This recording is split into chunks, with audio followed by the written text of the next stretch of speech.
Professor Dominic, and I actually don't know if it's morning where you are right now. You could be watching this at any time of the day, so I bid you good day in any case. And today I'm going to give you an introduction to African American art history and also a look at terms that we're going to be using in the introduction and also in the first two chapters, and some things that you will want to also think about for your very first paper that I'm going to have you write for the class. So welcome, and I'm glad to have you, and let's begin.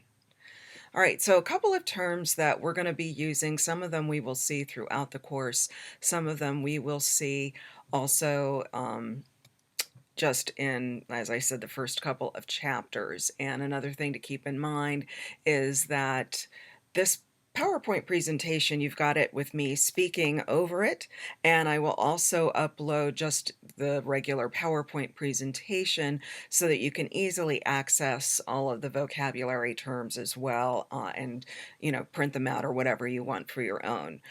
So the first term that I've thrown up here is postmodernism, which is something particularly at this moment in the 21st century in African American art we're seeing. So postmodernism literally means after the modernist movement. So from the American Heritage Dictionary, we get of or relating to art, architecture, or literature that reacts against earlier modernist principles as by reintroducing traditional or classical elements of style or by carrying modernist styles or practices to extremes. So what that really means for African American artists is they really didn't participate greatly in a lot of modernism, because a lot of what modernism wanted artists to do was to kind of throw out anything personal in their art, throw out their biographies, their backgrounds. And for African American artists, for a number of reasons, which we will be delving into throughout this semester, knowing the artist's biography is really, really important. So, most of African American art can be considered to be postmodern, even when African American artists are working in mediums that are modernist, like Cubism or certain kinds of abstraction. So we'll come back to this. It may not make a lot of sense now, but I'm throwing it out there now because we will see it a lot. Iconography is the study of symbols in art. And again, this is very important for African American artists, particularly early on, because sometimes artists would encode messages into their works that maybe weren't meant for the broad audience. Folk art is tremendously important in African American art because a lot of the art that was produced, especially early on by African American artists, was produced by people who didn't have academic artistic training. So the textbook definition, as we see here, is folk art describes a wide range of objects that reflect the craft traditions and traditional social values of various social groups. Folk art is generally produced by people who have little or no academic artistic training, nor a desire to emulate fine art and use established techniques and styles of a particular region or culture. All along with painting, sculpture, and other decorative art forms, there are also utilitarian objects such as tools and costume that are considered folk art. So we'll see this particularly with things like quilting and with pottery and basket making and some other things. So it comes up again and again. Crafts include, but are not limited to, ceramics, quilt making, carving, jewelry, and metalsmithing. And again, some of this will fall under what traditionally is thought of as folk art. Feminist art theory considers the gender of an artist as a defining point in regarding a work of art, also seeks to include women in discussions of art history. And for a lot of African American female artists, this is very important, as you can imagine. And then the term Afrocentrism, a word we will see a lot this semester or session. It is a worldview that emphasizes the importance of African people in culture, philosophy, and history. Fundamental to Afrocentrism is the assumption that approaching knowledge from a Eurocentrist perspective, as well as certain mainstream assumptions in the application of information in the West, has led to injustices and also to inadequacies in meeting the needs of Black Africans and the peoples of the African diaspora. The Afrocentrist paradigm seeks to discover and also reinterpret information through a different filter than Eurocentric scholarship. So essentially, what we're trying to do is get away from what I call dead white guys and into the history of other kinds of people, generally people of color. Antebellum is an expression we will hear mostly bit in chapter 1 and more in chapter 2, and that's an expression derived from the Latin that means before war, ante, meaning before, and bellum, meaning war. And in United States history and historiography, antebellum is commonly used instead of pre-Civil War in reference to the period of increasing sectionalism that led up to the American Civil War. So in that sense, the antebellum period is often considered to have begun with the Kansas-Nebraska Act of 1854, that it was sometimes stipulated to extend back as early as 1812. The period after the Civil War is called the postbellum or Reconstruction era. So that, again, will be important. Colonialism. So we have post-colonialism. Colonialism here is essentially the idea of what happened when European nations took over parts of the world that were not European. So post-colonialism, which also refers to post-colonial theory, post-colonial studies, post-colonial theory, I don't know, I have that twice, but there it is specifically a postmodern intellectual discourse that consists of reactions to and analysis of the cultural legacy of colonialism and imperialism. Post-colonialism is defined in anthropology as the relationship between European nations and areas they colonized and once ruled. So that will be important too. People say we are in the post-colonial period. I am not so entirely sure. So the African diaspora, hopefully this is a word these are words that are familiar to you. The African diaspora here refers to the movement of Africans and their descendants to places throughout the world, predominantly to the Americas, then later to Europe, the Middle East, and other places around the globe.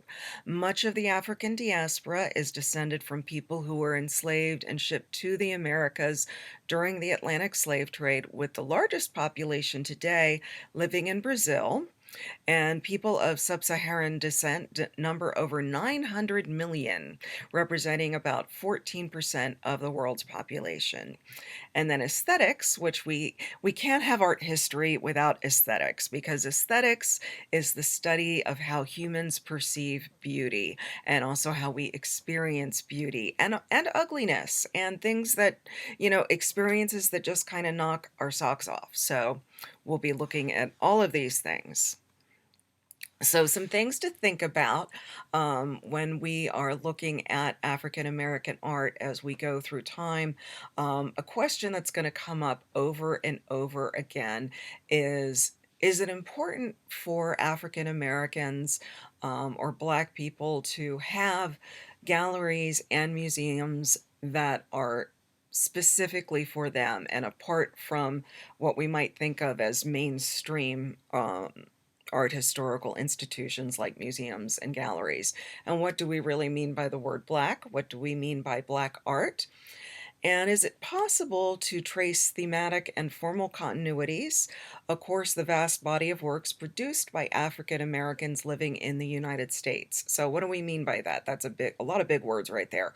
So what that basically is saying is, can we find similarities amongst works that are produced by African Americans in the United States? Can we find things that they continue from Africa, which I think the answer is yes, and are the themes similar, and all of that? And these are all things that we will be looking at throughout the course.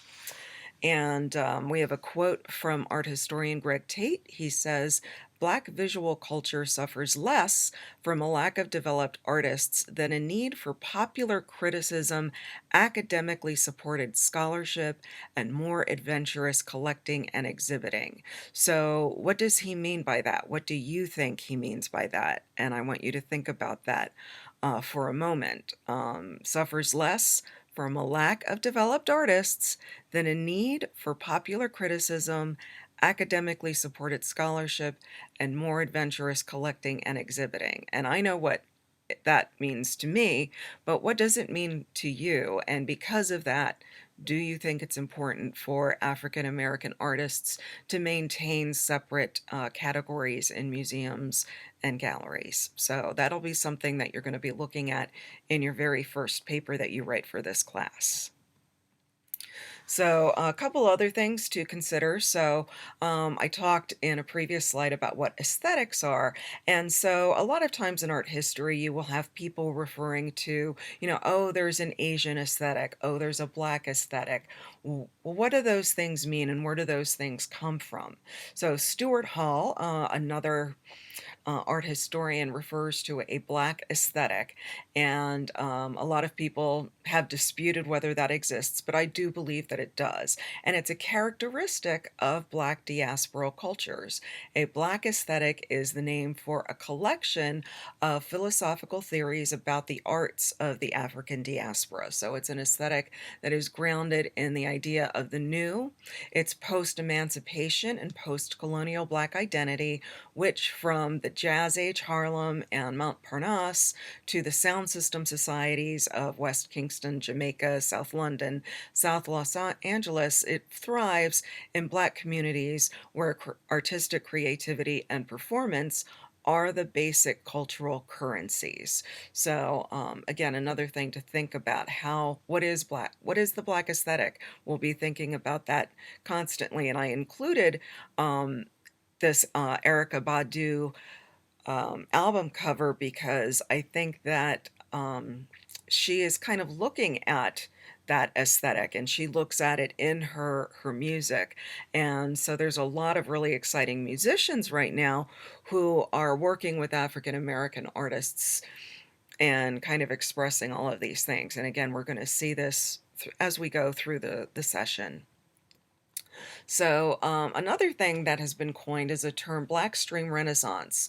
So Mercer and Evelyn Redcross. Mercer is a graduate of Cheyney University, so that's why we like to talk about him. He is probably the largest collector of African American art in the United States, and he also is the owner of the largest gallery of African American art, which is the October Gallery.